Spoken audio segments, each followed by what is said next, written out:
Accessing care. It's important to stay up to date on your own medical care during medical school, including needing preventative services.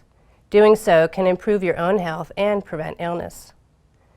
We also know that your personal health contributes to sound clinical judgment, and improving your own health can actually indirectly affect the medical care you provide to your patients. There are many different preventative services that are recommended dependent on your gender and your age. On the resource page, you'll find a link to the United States Health Preventative Task Force calculator that provides individualized, evidence-based recommendations about needed preventative care. We know from a longitudinal study of over 2,000 U.S. medical students from multiple different institutions that not all students are up to date with their preventative services. Here on the slide, you see the percent of students who'd had routine checkup within the last 2 years at orientation, and then again near graduating from medical school. You note that there's quite a difference also by gender. For the women, about 70 to 80% have had a pap smear within the last 2 years. But surprisingly, compliance with flu shot recommendations were quite low, both at orientation as well as at graduation.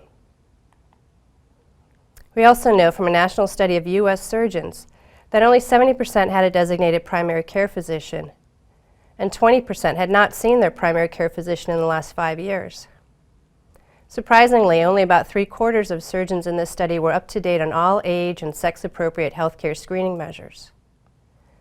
We also learned that amongst those who were really struggling with mental health, many had not appropriately sought care.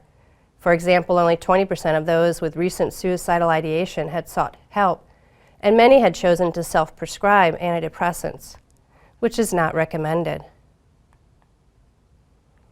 This is important because physicians who are up to date with their healthcare screening are less likely to suffer from burnout and have a greater sense of overall personal well-being. We also know that patients whose physicians are compliant with preventative practices are also more likely to have preventative measures that are up to date than patients of non-compliant physicians. There are many different ways for you to access care. I encourage you to explore the other sections on the resource page pertaining to access care. This includes phone number for places to access care both on and off campus. There are also links to selected publications, providing additional information on the topic that may be helpful.